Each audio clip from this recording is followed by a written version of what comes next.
Why is it that whenever you want to draw a dope character drawing, you end up just sitting there staring at the blank canvas, just stuck with nothing to draw? You want to draw something, but it's just not clicking. When I first started drawing, I really felt like that, just kind of like stuck on that blank canvas. And so in this video, I just want to explain my process in getting past that feeling of being stuck and share my process with you through this illustration that I just recently finished up. So let's get to it. So the first thing I do when I am creating a new character illustration is I start with the story. To get past that feeling of being stuck, it's best to have a story in mind. And some questions you can ask yourself are, who is this character that I'm drawing? Where are they? And why are they there? And what are they doing? In this illustration, I wanted to draw my character Micah. He lives in a city where a certain group of people have superpowers, and so I imagine that he can control and manipulate shadows. My idea for this illustration was for him to be leaving a battle that he just won inside of a destroyed and broken down building. And so I want him to look very confident and powerful. And it can be as simple as that with your story. It doesn't have to be something too complex, but I suggest writing just a brief little summary of the story that you want to tell with the illustration. It's also good to think about what kind of mood you want to set in the illustration. For this one, I want a confident, powerful, maybe mysterious mood or an atmosphere. So after you got in your story in mind and you wrote it down, it's time to move on to the sketches. And this is my favorite part because this is where you get to ideate and figure out the best composition for your piece. So thumbnails are just small sketches that you make to figure out the best way to draw the story. Depending on how I'm feeling about it and how confident I am in my ability to draw what I want, I'll either draw a few or a lot. And it just really depends on if I have a good idea at the start or not. Usually though, I don't really get really good ideas until I draw a lot of thumbnail sketches. So yeah, just use your thumbnail sketches to establish the basic composition for your drawings.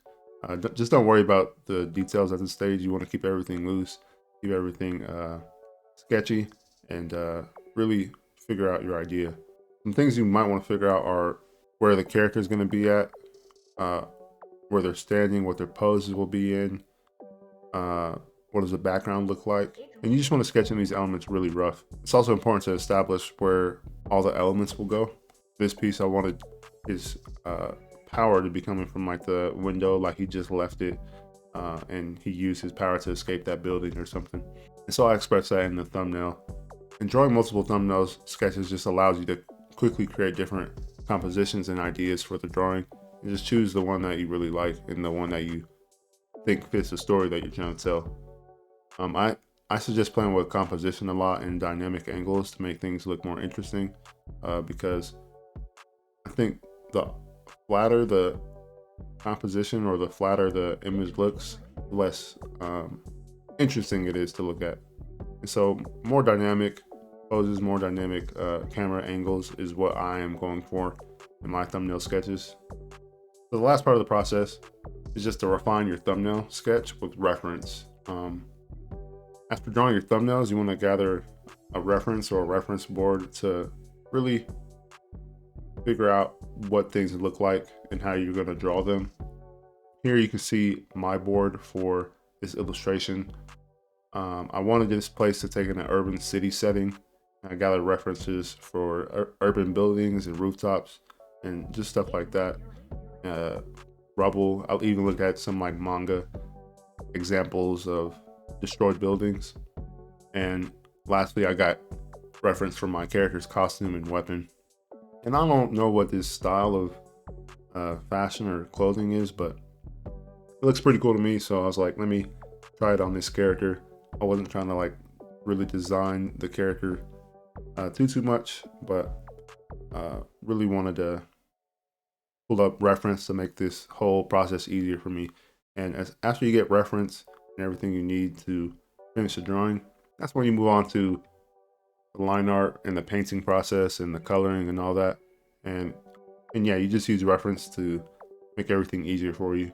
So to recap, my process basically consists of these 3 steps.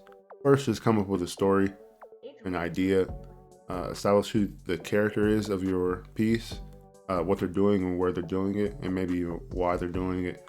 You can have a lot of fun with that, especially when you start adding multiple characters to a scene.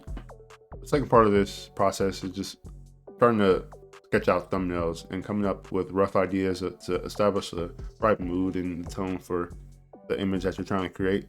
Thumbnails, you definitely want to do multiple, because sometimes your first idea isn't the best idea.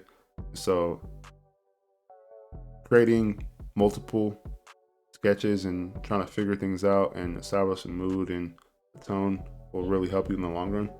And so the last part of the process is to start refining the image using reference and making a mood board to really understand what you're drawing and how to draw it effectively. And so that's what I did. I just gathered a reference board, pictures from Pinterest. I used an app called PureRef, and it just makes the whole drawing process easier because I can see my reference right next to the drawing. So hopefully this helped you out. Let me know what your process is. I want to know if it's similar to mine or not. Yeah, just let me know how you go about creating character illustrations. Let me know if this helped you, and I'll see you in the next one. Peace.